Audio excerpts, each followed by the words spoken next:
نحمده ونصلي على رسوله الكريم أما بعد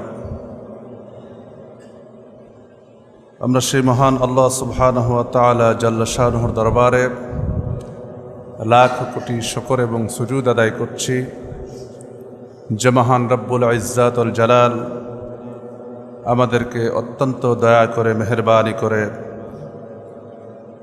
শাওয়াল মাসের দ্বিতীয় জুমায় উপস্থিত হওয়ার তৌফিক দান করেছেন।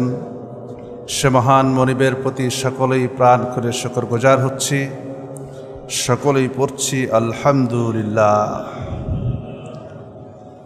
শতকোটি দুরুদ এবং সালাম বর্ষিত হোক সর্বকালের সর্বযুগের সর্বশ্রেষ্ঠ মহামানব রাহমাতাল লিল আলামিন নবী মুকাররম সাজ্জিদুল কওনাইন ওয়াস সাকলাইন ইমামুন নবিয়্যিন ওয়াল মুরসালিন সরকারে দো জাহাঁ আশরাফুল আম্বিয়া নবিয়্যুনা মুহাম্মাদুর রাসূলুল্লাহ সাল্লাল্লাহু আলাইহি ওয়াসাল্লাম।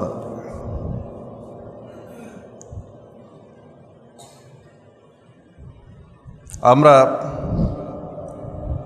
রমাদানের পরে আজ দ্বিতীয় জুমা। আল্লাহ রাব্বুল আলামিনের দেওয়া শ্রেষ্ঠতম উপহার বান্দার জন্য কোরআনে কারীম।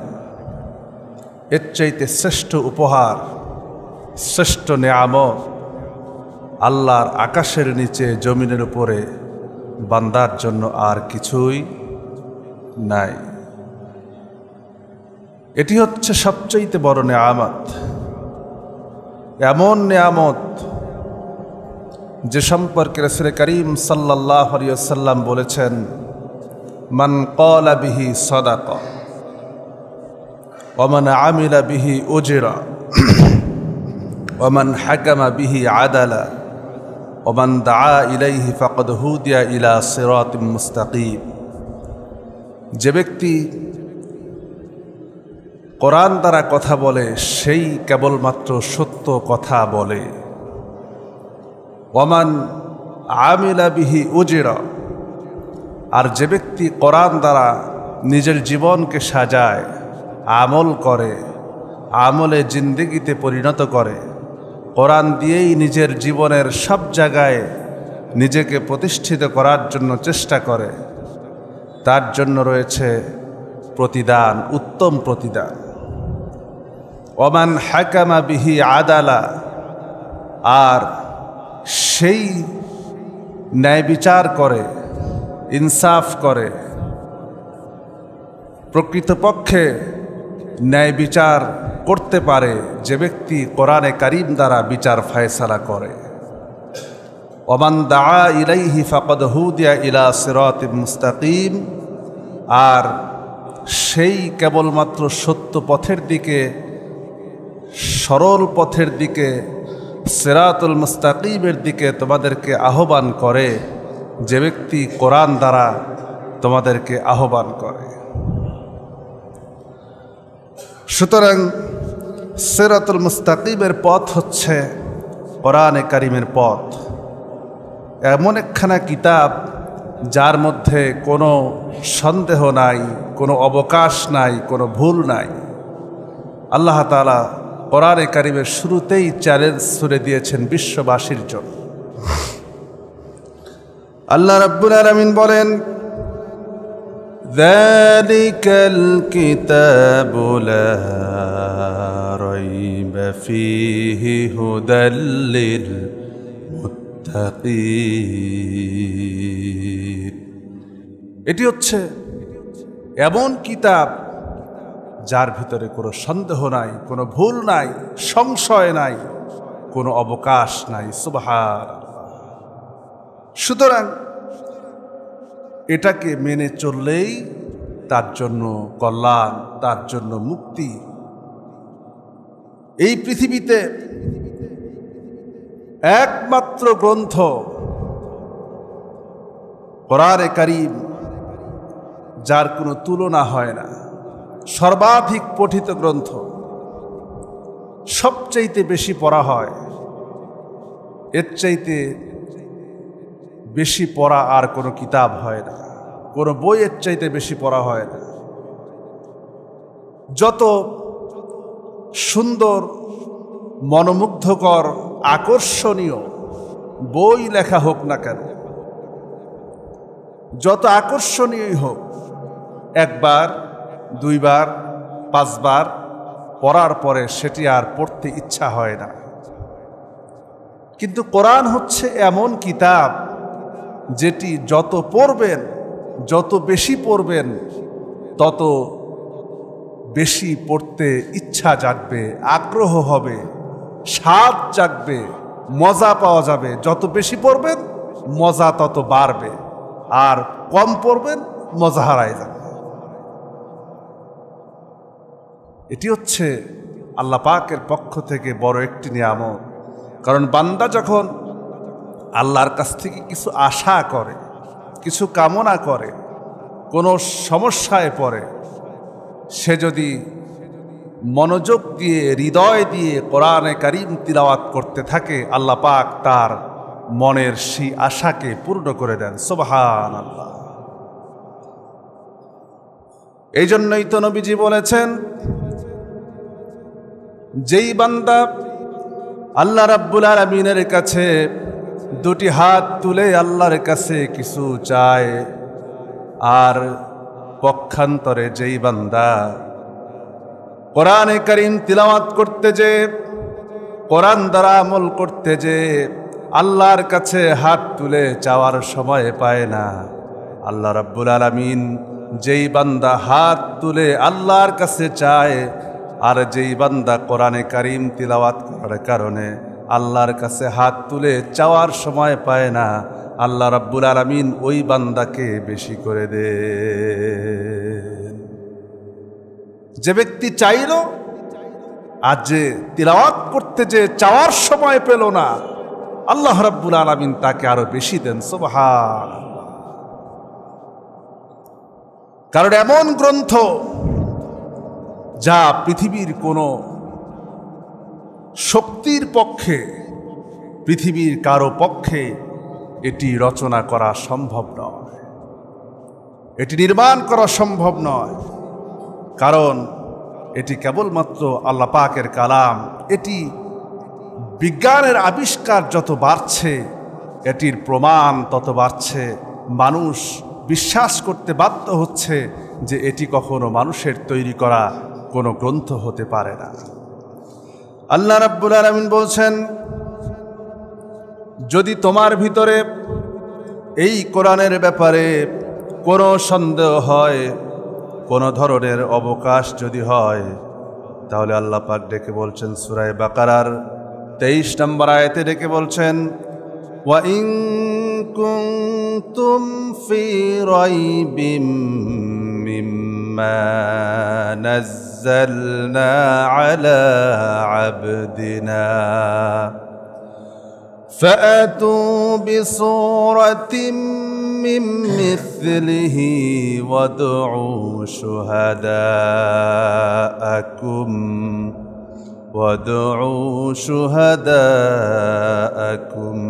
من دون الله إن كنتم صادقين। আল্লাহু আকবার বলেন। আল্লাহ রাব্বুল আলামিন বলেন, ওয়াইন কুনতুম ফি রাইবিম, যদি তোমাদের মধ্যে এই কালামের ভিতরে কোনো সন্দেহ হয় যা আমি আমার বান্দার উপরে নাজিল করেছি, ফাআতু বিসূরাতিম মিন মিসলিহি, তাহলে এই কোরআনে কারীমের সূরার মতো করে একটা সূরা বানায় নিয়ে আসো। যদি সন্দেহ হয়, যদি তোমার ভিতরে কোনো খটকা জাগে, তাহলে কোরআনে কারীমের সূরার মতো করে একটা সূরা তোমরা বানায় নিয়ে আসো। বিসূরাতিম, একদম ছোট্ট একটা সূরা বানাও, একেবারেই ছোট্ট সূরা বানাও। ওয়াদউ শুহাদাআকুম মিন দুনিল্লাহি ইন কুনতুম সাদিকিন, তোমরা যে সন্দেহ পোষণ করছো এ ব্যাপারে যদি তোমরা সত্যবাদী হও। চেষ্টা করলো আরবের বিখ্যাত বড় বড় কবিরা, সাহিত্যিক, তখন তো সাহিত্যের চর্চা সবচাইতে বেশি ছিল। আরবি সাহিত্যের সোনালী যুগ বলা হয় সে সময়কে। এখনো পর্যন্ত সে সময়ে যে সকল সাহিত্য রচিত হয়েছে সেই সাহিত্যের মানকে বর্তমান পৃথিবীর বড় বড় সাহিত্যিক কবি এসেছেন, তারপরেও বিগত 1400 বছরে সে সময়ের সাহিত্যের মানকে উত্তীর্ণ করতে পারে নাই, কেবলমাত্র পেরেছে কোরআন। তো তারা সবাই মিলে চেষ্টা করল, কবিরা মিলে চেষ্টা করলো, সাহিত্যিকরা মিলে চেষ্টা করলো। আল্লাহ রাব্বুল আলামিন কোরআনে কারিমে অন্য জায়গায় বলেছেন, তোমরা সমস্ত জেনেরা এবং মানুষেরা, জেন এবং মানুষ সবাই মিলে চেষ্টা করো, আর এই চেষ্টার পরে তোমরা একে অপরকে সহযোগিতা করো কোরআনের মতো করে আরেকখানা কোরআন বানায় নিয়ে আসতে। কিন্তু পারবে না, সফল হবে না। শেষ পর্যন্ত তারা কি বলল? কোরআনে কারীমের ছোট্ট একখানা সূরা, সূরা কাউসারের প্রথম আয়াতটা নবীজি বলে দিলেন, পরবর্তী আয়াতটা বানায় নিয়ে আসো। তারা পরবর্তী আয়াত মিলাইতে পারল না। কয়েকটা মাস চেষ্টা করে করে নবীজির কাছে এসে তারা বলল, লাইসা হাদা কালামুল বাশার, এটা কোনো মানুষের তৈরি কোনো কিতাব হতে পারে না, মানুষের তৈরি কোনো গ্রন্থ হতে পারে না। আরে কোরআনকে কিয়ামত পর্যন্ত হেফাজতের সম্পূর্ণ দায়িত্ব আল্লাহ সুবহানাহু ওয়া তাআলা তিনি নিজ হাতে গ্রহণ করেছেন। বলেন সুবহানাল্লাহ। এখন এই হেফাজতটা করবেন কিভাবে? রসুলের উপরে দীর্ঘ 23 বছর ধরে কোরআন নাজিল হলো। আল্লাহ পাক যখন যে অবস্থায় যতটুকুন প্রয়োজন মানুষের জন্য, আল্লাহ রাব্বুল আলামিন প্রেক্ষাপট অনুযায়ী কোরআনকে নাজিল করলেন। আর রসুলের উপরে যেভাবে নাজিল হলো, আজ বিগত 1450 বছর পার হয়ে গেছে, আজ পর্যন্ত কোরআনে কারীমের কোথাও কোনো পরিবর্তন সাধিত হয়েছে কি? আর এটা সম্ভব? সম্ভব।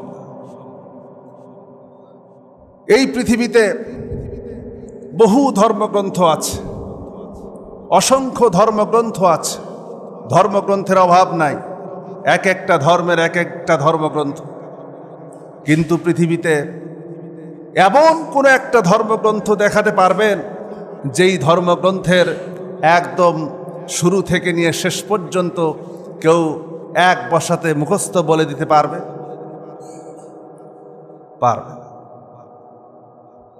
আল্লাহ রাব্বুল আলামিনের হাবিবের উপরে কোরআনে কারীম যখন নাজিল হচ্ছিল, সেই সময়ে আল্লাহর নবী জিবরাইলের সঙ্গে কোরআনে কারীমকে মুখস্থ করার জন্য, কোরআনে কারীমকে হিফজ করার জন্য দ্রুততার সাথে জিহ্বাকে বেশি বেশি নাড়াচাড়া করতেছিলেন মুখস্থ করার জন্য তিনি চেষ্টা করতেছিলেন। এই সময় আল্লাহ রাব্বুল আলামিন তার হাবিবের উপরে কোরআনে কারীমের আয়াত নাজিল করলেন। আল্লাহ পাক বললেন, লা তুহাররিক বিহি লিসানাকা লিতাআজালা বিহি ইন্না আলাইনা জামআহু ওয়া কুরআনাহ। সুবহানাল্লাহ।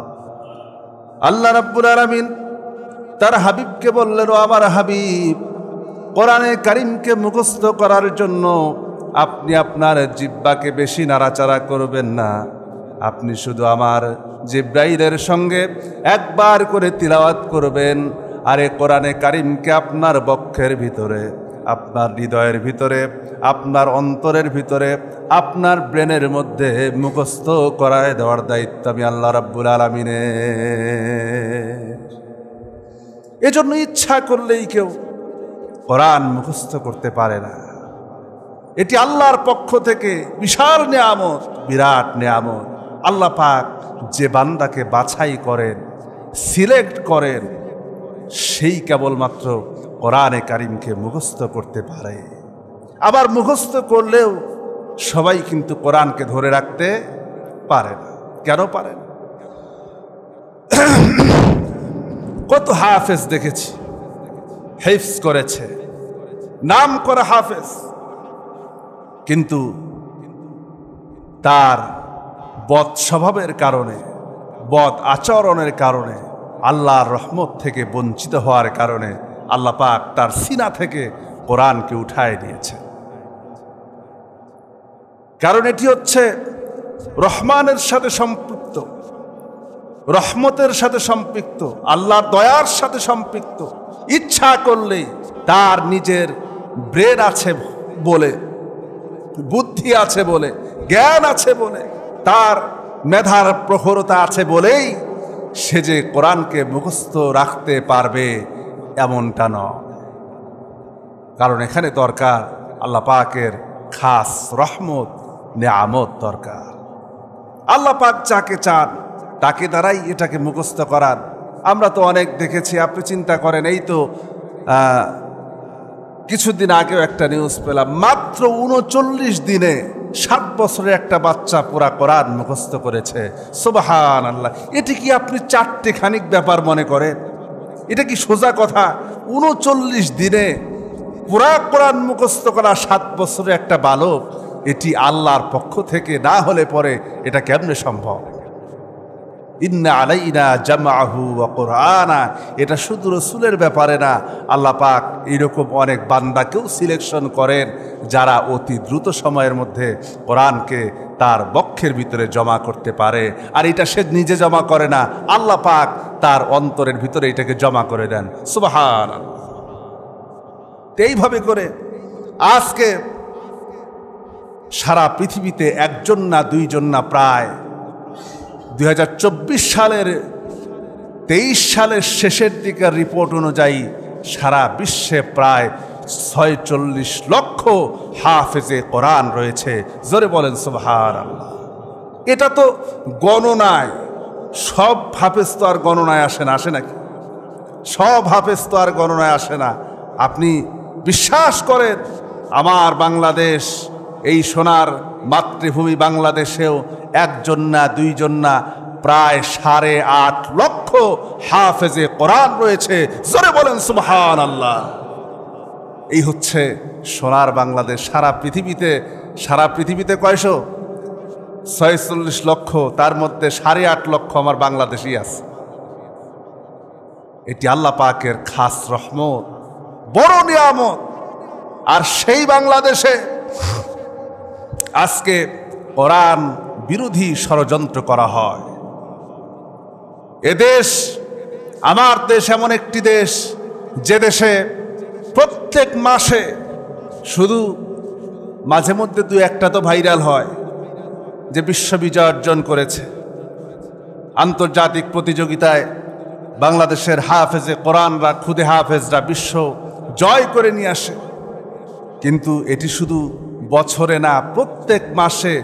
শুধুমাত্র 2023 সালে, শুধুমাত্র কেবলমাত্র 2023 সালে, 24 সালে তো এখনো শেষ হয় নাই, শুধুমাত্র 23 সালের মধ্যে, জানুয়ারি টু ডিসেম্বর, এর মধ্যে 17 জন হাফেজে কোরআন বিশ্ব জয় করেছে। কোন সুবহানাল্লাহ! আল্লাহু আকবার! এটা বিরাট নিয়ামত বাংলাদেশের জন্য। বিশ্ব থেকে কত দেশের হাফেজিত যায়, কিন্তু আল্লাহ পাক বাংলাদেশকে বিজয় দেন। সুবহানাল্লাহ!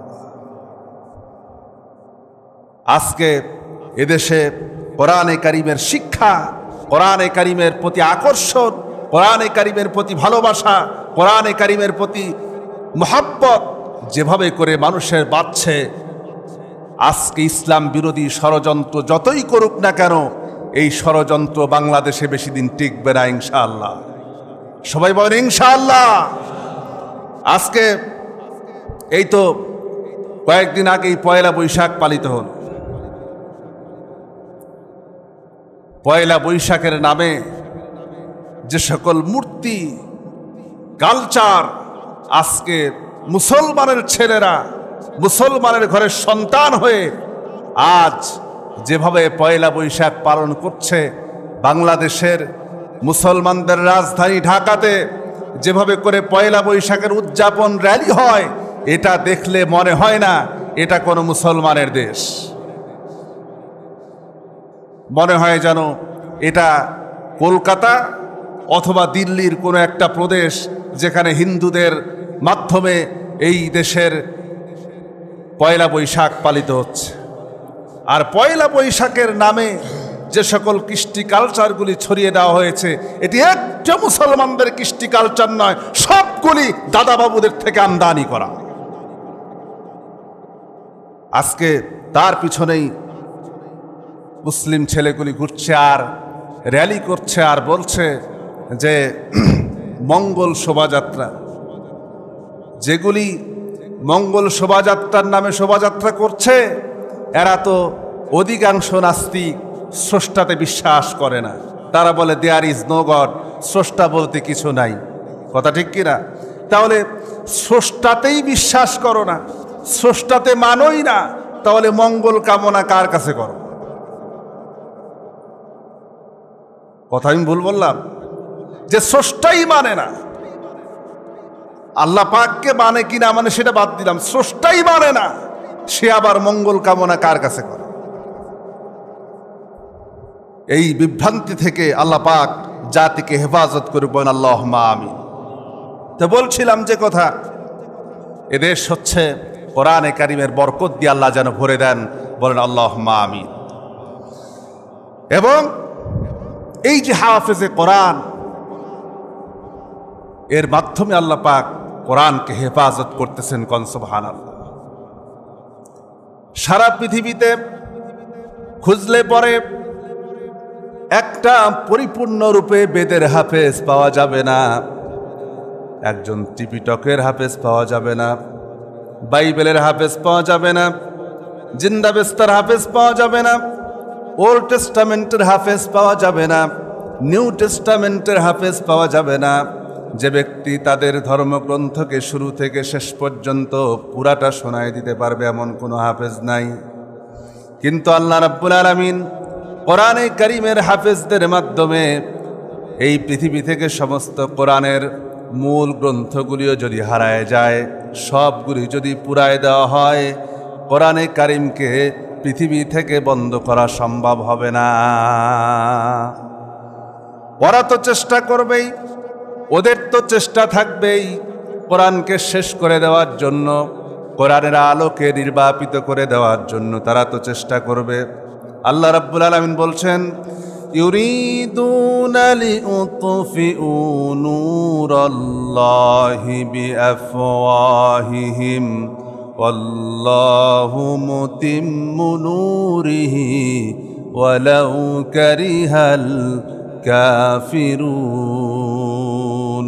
কাফের বেঈমানেরা চায় আমার জমিন থেকে কোরআনের আলোকে নির্বাপিত করে দেবে, কোরআনের আলোকে নিভায় দেবে, কিন্তু আল্লাহ পাক বলেন আমি আমার জমিনের উপরে কোরআনের আলোকে, ইসলামের নূরকে জমিনের উপরে বিজয় দান করব। এই জন্য কাফের বেঈমানদের মনের ভিতরে যতই জ্বালা যন্ত্রণা হোক না কেন, ওদের মনে যত জ্বালা হোক, ওদের মনে যত যন্ত্রণা হোক, কোরআন বিজয়ী হবে। কারণ কোরআন পরাজিত হওয়ার জন্য আসে নাই, গ্লানি পাওয়ার জন্য আসে নাই, বরং কোরআন যারা ধরবে, আল্লাহ পাক তার নবীকে বলেছেন, তাহা মা আনজালনা আলাইকাল কুরআন লিতাশকা। ও নবী, কোরআন আপনার উপরে এই জন্য নাজিল করি নাই যে আপনি এর মাধ্যমে হতভাগা হবেন, দুর্ভাগা হবেন, অসহায় হবেন, নির্যাতিত হবেন, এজন্য কোরআন নাজিল করি নাই। কোরআন তো এসেছে বিজয়ের জন্য। জোরে কোন সুবহানাল্লাহ। আর এটার হেফাজত যে আল্লাহ রাব্বুল আলামিন করবেন, কোরআনে কারীমের ভিতরে স্পষ্ট ঘোষণা দিয়েছেন। আল্লাহ পাক বলছেন, আল্লাহ রাব্বুল আলামিন বলেন, ইন্না নাহনু নাযালনা যিকরা ওয়া ইন্না লাহু লাহাফিজুন। আল্লাহ রাব্বুল আলামিন বলেন, কোরআন নাজিল করেছি আমি আল্লাহ, আর এটা সংরক্ষণের, হেফাজতের সম্পূর্ণ দায়িত্ব আমি আল্লাহ আমার নিজ হাতে গ্রহণ করেছি। আজকে আমি বড় আশ্চর্য হই যে মাঝে মধ্যে অমুসলিমরা, বিধর্মীরা, যারা নাস্তিক, যারা আল্লাহরে বিশ্বাস করে না, স্রষ্টাতে বিশ্বাস করে না, রবকে বিশ্বাস করে না, তারা মানুষের মধ্যে কোরআন নিয়ে মানুষের মধ্যে সংশয় সৃষ্টি করার তারা চেষ্টা করছে। কিন্তু আমি সবচাইতে বেশি আশ্চর্য হয়েছি, আমি আপনাদেরকে না শোনালে পারছি না, যে গত 2 দিন আগে একজনের একটা বক্তব্য শুনে আমি কি বলবো, ভাষা খুঁজে পাচ্ছি না, যে কোরআন নিয়ে এই ধরনের বাজে কথা, এই ধরনের অবান্তর কথা আজ পর্যন্ত আমার মনে হয় বাংলাদেশে কোনো নাস্তিকও বলার মতো সাহস পায়নি। একজন ওয়াজের মঞ্চে দাঁড়িয়ে জনগণকে সামনে নিয়ে জনগণের সামনে কোরআনে কারীম নিয়ে যে সংশয় তৈরি করার চেষ্টা করেছে, এইরকম সংশয় তৈরি করার চেষ্টা ইতিপূর্বে বিশ্বে কোনো নাস্তিক করার সাহস পায়নি। আমি আপনাদেরকে বক্তব্যটা একটু শোনাই। কোরআন জাল হলো না হলো সূরাতুল বুরুজ, রাসূলের যুগেই তারা তৈরি করলো কি সূরাতুল বুরুজ। এটা বক্তব্য একটা। আপনি কে বলেছে কোরআনের মধ্যে জাল জয়ীব নাই? কে বলেছে এটা? প্রশ্ন শুনে হতবাক হলেন, তাই না? কে বলেছে কোরআনের আয়াত জাল করেনি? বেটা তুমি আমাকে বলছো, তুমি আমার সামনে এসো, তোমাকে জাল আয়াত কয়টা শোনাতে হবে শোনাই দেবো তোমাকে। মানুষের মধ্যে এগুলো বলাটা হলো বিভ্রান্তি, এজন্য আমরা বলতে চাই না। কোরআন এতটা জাল করেছে, হাফিজ জাল করেছে, কোরআন বেশি জাল করেছে। কি বুঝলেন? বাংলাদেশ কেন আজ থেকে 1400 বছর ইতিহাসে কোন নাস্তিক, কোন মুরতাদ, কোন কাফের, কোন বেঈমান আজ পর্যন্ত কোরআনের বিরুদ্ধে এরকম কথা বলতে সাহস পায় নাই। মানুষের ব্যাপারে মানুষের মধ্যে কোরআন শরীফে কতগুলি জাল আয়াত দেখবা, শুধু দেখায় দেই, হাদিসেও এত জাল নাই যত জাল কোরআনে করা হয়েছে। জোরে বলেন নাউজুবিল্লাহ। এই কথা বলার উদ্দেশ্য কি? আল্লাহ পাক যে বলেছেন, ইন্না নাহনু নাযালনা যিকরা ওয়া ইন্না লাহু লাহাফিজুন, কোরআন নাজিল করেছে আমি আল্লাহ, আর এটা সংরক্ষণের দায়িত্ব আমি আল্লাহর। তার মানে আল্লাহ পাক এটাকে সংরক্ষণ করতে পারে নাই। এ কথার দ্বারা তো এটাই প্রমাণ হয়, ওনার কথার দ্বারা। জোরে বলেন নাউজুবিল্লাহ। আজকে এই ধরনের কথা, এই ধরনের বক্তব্য ওয়াজের মঞ্চে দাঁড়িয়ে, মাথায় টুপি লাগিয়ে, মুখে দাড়ি দিয়ে, গায়ে জুব্বা দিয়ে এই ধরনের কথা জনগণের সামনে যারা বলে, এরা মানুষটা ইসলামের সবচাইতে বড় জঘন্যতম দুশমন। জোরে বলেন কথা ঠিক কিনা? আজকে এই ধরনের কথা বলতে সাহস পায় কি করে মুসলমানের দেশে? এই ধরনের বক্তা, এই ধরনের আলোচককে, এই ধরনের বক্তাকে, এই ধরনের আলোচককে যদি ইসলামী শাসন থাকতো, ইসলামী ক্ষমতা যদি থাকতো, তাহলে এদেরকে ফাঁসির কাস্টে ঝুলানো হতো। আজকে আমি কারো বিরুদ্ধে কথা বলছি না, আমি কারো বিরুদ্ধে কথা বলছি না। আমি কারো বিরুদ্ধে কথা বলেছি? কোন ব্যক্তির বিরুদ্ধে কথা বলেছি? আমি আজ পর্যন্ত আমার স্বভাবের মধ্যে এটা নাই কোনো ব্যক্তির নাম নিয়ে কাউকে বদনাম করা। কিন্তু এমন কিছু যদি এসে যায় যেটা আমার আল্লাহর কোরআনের বিরুদ্ধে চলে যায়, যেটা আমার ইসলামের অবমাননা হয়, যেটা দ্বীনের অবমাননা হয়, যেটা ইসলামের অবমাননা হয়, এরকম কথা বরদাস্ত করে মিম্বারে বসে কথা বলবো না। ওই রকম শয়তান ইমাম হয়ে কোনো লাভ নাই। কারণ নবীজি বলেছেন, যে ব্যক্তি জানার পরেও সত্য কথা বলে না, সে ব্যক্তি হচ্ছে শয়তানুল আখরাস, বোবা শয়তান। আজকে ইসলামের বিরুদ্ধে এই ধরনের কথা বলা হয়, এ ধরনের বক্তাকে পায়ের নিচে বাম পাও দিয়ে পায়ের নিচে চেপে ধরে বাম হাত দিয়ে তার জিহ্বাটা নিচে ছিঁড়ে ফেলা উচিত। আজকে মুসলমানদের মধ্যে বিভ্রান্ত ছড়ানো হচ্ছে, সংশয় ছড়ানো হচ্ছে, আর এখান থেকে নাস্তিকরা ইসলাম নিয়ে কথা বলার সুযোগ পায়। আমাদের মতো দাড়ি টুপি লাগায় এমনি যদি কথা বলে, তাহলে নাস্তিকরা কথা বলার সুযোগ কেন পাবে না?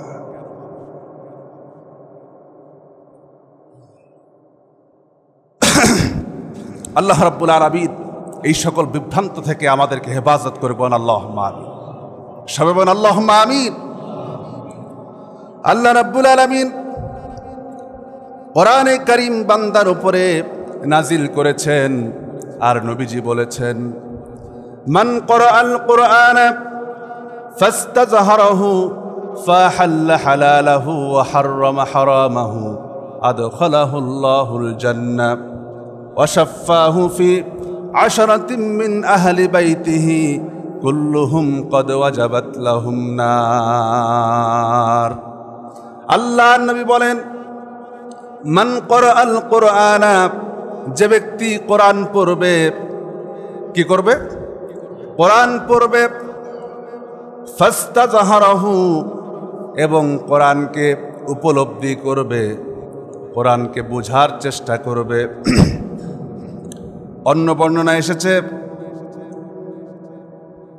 সনদগত দিক থেকে ওইটা দুর্বল, ও হাফিজুহু, এবং কোরআনকে মুখস্থ করবে, কিন্তু স্পষ্ট শক্তিশালী বর্ণনা হচ্ছে ফাস্তাযহারাহু, যে ব্যক্তি কোরআনকে বুঝবে, হৃদয়ঙ্গম করবে, কোরআনকে বোঝার জন্য চেষ্টা করবে। শুধু বুঝবেই না, বুঝলেই তো হবে না। কোরআন শুধু পড়লাম আর অর্থ বুঝলাম, তাফসির বুঝলাম, এতটুকুনি তো যথেষ্ট নয়। এরপরে কি করবে? ফাহাল্লা হালালাহু, আল্লাহ পাক কোরআনে যে বিষয়গুলিকে হালাল করেছেন, হালালগুলিকে নিজের জীবনে বাস্তবায়ন করবে, নিজেকে মেনে নেবে, কোরআনের সামনে স্যালেন্ডার করবে। আল্লাহ যান আদেশ করেছেন সেগুলিকে কোনো প্রশ্ন ছাড়া, কোনো দ্বিধা ছাড়া, কোনো প্রশ্ন উত্থাপন করা ছাড়াই কোরআনকে মাথা পেতে মেনে নেবে, হালালগুলিকে নিজের জীবনে গ্রহণ করবে। ও হাররামা হারামাহু, আর হারাম থেকে নিজেকে বিরত রাখবে। আল্লাহর নবী তার জন্য সুসংবাদ দিচ্ছেন, ফাদখালাহুল্লাহুল জান্নাহ, আল্লাহ রাব্বুল আলামিন কিয়ামতের দিন হিসাব নিকাশের শেষে তাকে জান্নাতে প্রবেশ করাবে। শুধু সেই ব্যক্তি একাই জান্নাতে যাবে না, ওয়াশাফাহু ফি আশরাতিন মিন আহলি বাইতিহি কুল্লুহুম কদ ওয়াজাবাত লাহুম নার। নবীজি বলেন, ওই ব্যক্তিকে আল্লাহ রাব্বুল আলামিন শুধু একাই জান্নাতে দেবেন না, বরং কিয়ামতের দিন ওই ব্যক্তিকে তার রক্ত সম্পর্কিত 10 জন আত্মীয়র ব্যাপারে সুপারিশ করার জন্য আল্লাহ রাব্বুল আলামিন পারমিশন দেবেন। এমন 10 ব্যক্তি, যেই 10 ব্যক্তির জন্য হিসাবের পরে জাহান্নাম ওয়াজিব হয়ে গিয়েছিল, এমন 10 ব্যক্তিকে কোরআনের তিলাওয়াতকারী আর আমলকারী সুপারিশ করে আল্লাহর জান্নাতে নিয়ে যাবে।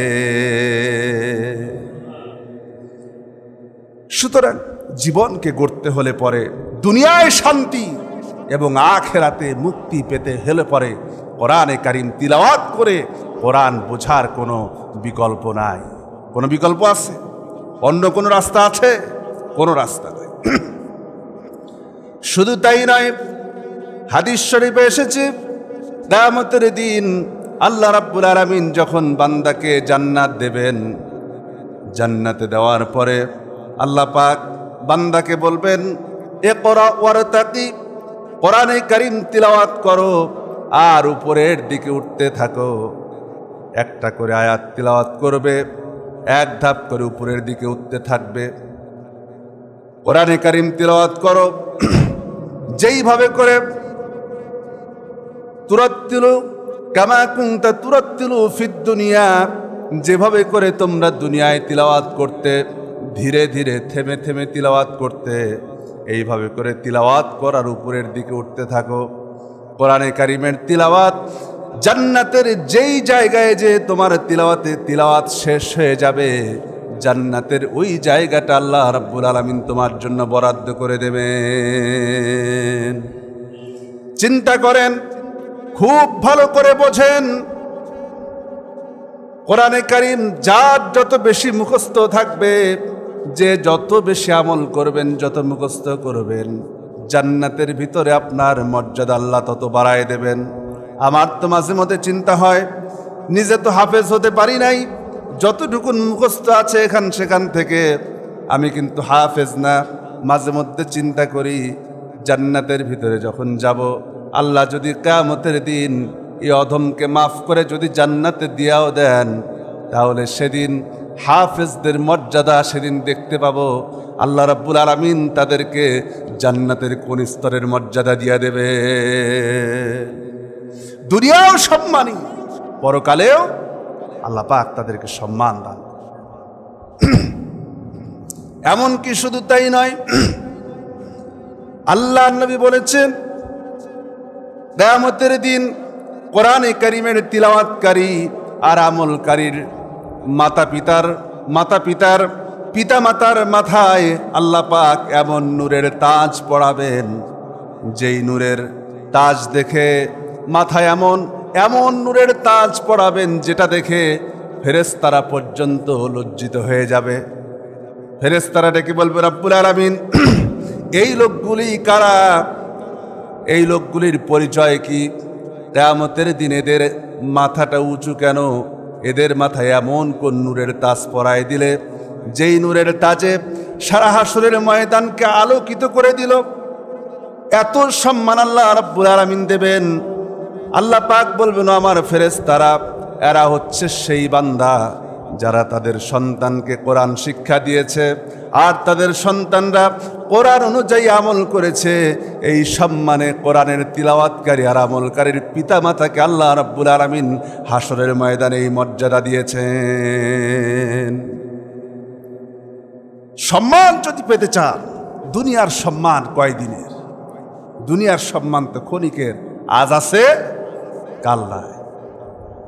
চোখ বন্ধ হলে পরে আপনারে কেউ মনে রাখবে না। 2 দিন 4 দিন 7 দিন 5 দিন পরে নিজের সন্তানও ভুলে যাবে, স্ত্রীও ভুলে যাবে, সবাই ভুলে যাবে, কেউ মনে রাখবে না। কিন্তু যদি একজন সন্তানকে যদি কোরআনে কারীম শিক্ষা দিতে পারেন, কোরআনে কারীম দিয়ে যদি তার জীবনকে গড়ার মতো করে তাকে তৈরি করতে পারেন, তাহলে ওই সন্তান কিয়ামতের দিন আপনার জন্য নাজাতের ওসিলা হয়ে যাবে। নাজাত পাওয়ার জন্য, আল্লাহর কাছে মুক্তি পাওয়ার জন্য ওই সন্তানই আপনার জন্য যথেষ্ট হয়ে যাবে। এজন্য সন্তানদেরকে আপনি ডাক্তার বানান, ইঞ্জিনিয়ার বানান, ব্যারিস্টার বানান, যাই বানান, তার আগে কোরআন শিখান। কোরআন শুধুমাত্র মসজিদ থেকে মাদ্রাসা থেকে একটা হুজুর রেখে 2-1 দিন 2-4 দিন শিখানো, এই শিখানো না। কোরআনে কারীম স্পষ্ট বুঝে যেন শিখতে পারে সেই চেষ্টা করেন। আপনি যদি ডাক্তারি পড়েন, এই জন্য কোরআন শেখা যাবে না? কোরআন শিখতে কোনো অসুবিধা আছে? আপনি ইঞ্জিনিয়ার হবেন, এজন্য কোরআন শিখতে তো কোনো অসুবিধা নাই। কোরআনে কারীম শিখেন নিজের মর্যাদা বাড়াবার জন্য, সম্মান বাড়াবার জন্য। দুনিয়া এবং আখিরাতে আল্লাহ পাক কোরআনের ইজ্জতে, কোরআনের সম্মানে আল্লাহ পাক আপনার সম্মানকে বাড়ায় দেবেন। বলেন আলহামদুলিল্লাহ। আল্লাহ পাক যেন আমাদেরকে কোরআনের ছাত্র হিসাবে, রমাদান চলে গিয়েছে, আমরা যেন কোরআন নাজিলের মাস চলে গিয়েছে, আমরা যেন আগামী দিনে কোরআনের ছাত্র হতে পারি, কোরআন বুঝতে পারি, কোরআন শিখতে পারি। কোরআন শেখা খুব বেশি কঠিন না, খুব কঠিন না। একটু সময় দেওয়া দরকার।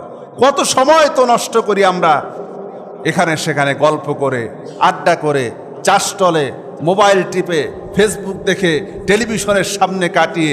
যেই সময়টা আপনি নষ্ট করেন, শয়তানের ওয়াসওয়াসার পিছনে কাটান, সেই ওইটুকুন সময় আপনি কোরআন শিক্ষার জন্য ব্যয় করেন, ওইটুকুন সময় ব্যয় করেন।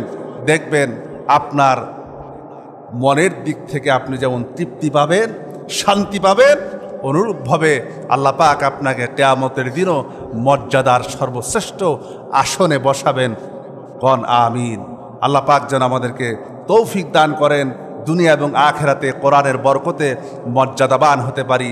এই তৌফিক যেন আল্লাহ আমাদেরকে দান করেন। আল্লাহুম্মা আমিন।